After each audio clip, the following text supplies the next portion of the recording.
Hey everybody, welcome back to the vlog, and it's time to learn how to take care of shin splints.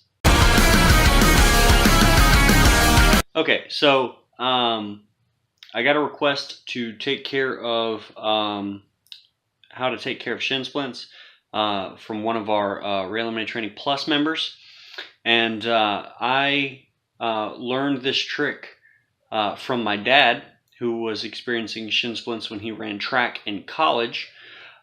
He told me that one of the things that he did was he put his feet underneath the desk in front of him at school, and he would pick it up with his feet, so in a dorsiflexion motion, which I'll show you here in a little bit. You can do a very similar motion to that with a dumbbell.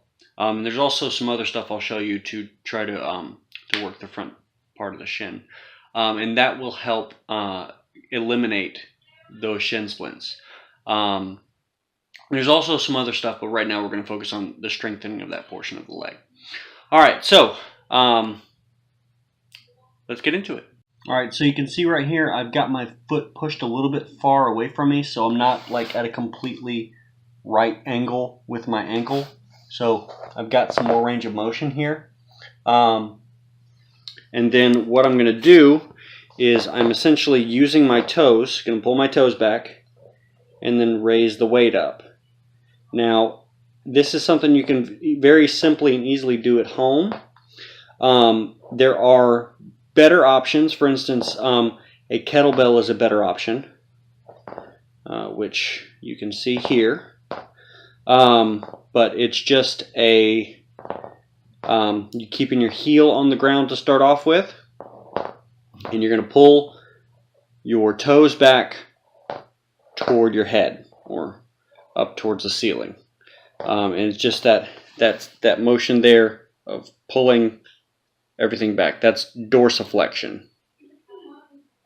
Okay, and so that's going to work this portion of the front of the shin here beside the shin bone itself. So here's the shin bone, and that muscle is right there. You can see it raises up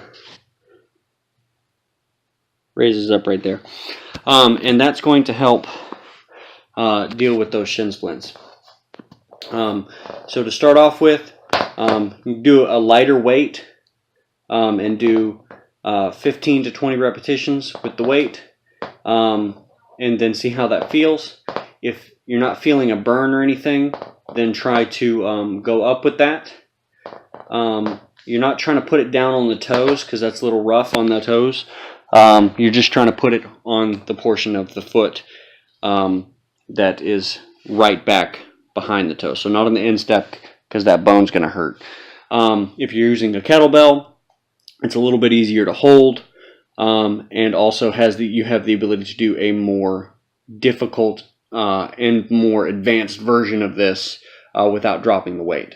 You're going to make sure that you do both sides. Make sure that you control the movement. You don't want to have it drop the weight. Nice controlled motion.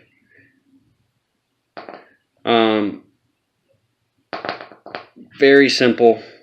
And it's something you can do while watching TV or just hanging out.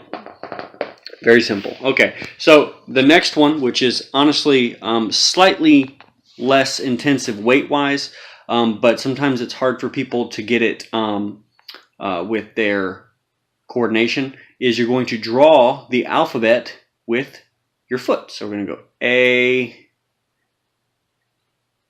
B, C, D, E, F, G. You get the picture.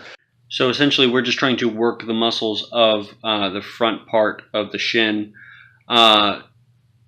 in a controlled fashion through a wide range of motion.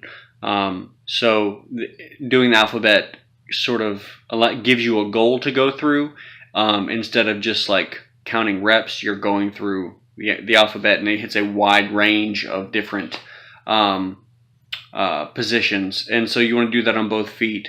And you might find that the first couple of times you do that it's pretty difficult to get through the whole alphabet, and you may not be able to do all of the letters, especially if you're not used to controlling the foot in such fashion. But just keep practicing and you will get good at that. So we've got the weight on the feet with either a dumbbell or a kettlebell, and we are going to do the alphabet with your toes. Essentially, you're drawing the alphabet with your toes.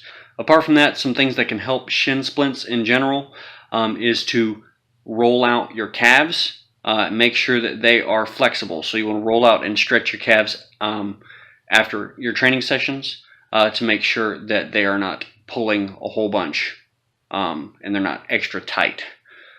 So sometimes when you have a muscle that is tighter or stronger than its antagonist muscle, you end up with a pain in the antagonist muscle. So if people do a lot of chest work and their chest is super tight, they end up rounded forward. That's called kyphosis. And they end up with pain in their upper backs because their upper backs are super stretched. And you'll find that with a lot of people who do just bench press or spend a lot of time seated, stuff like that. So whenever you're working one side of something, if you're working the front, you need to work the back. So if you're working your calves, you need to work the front.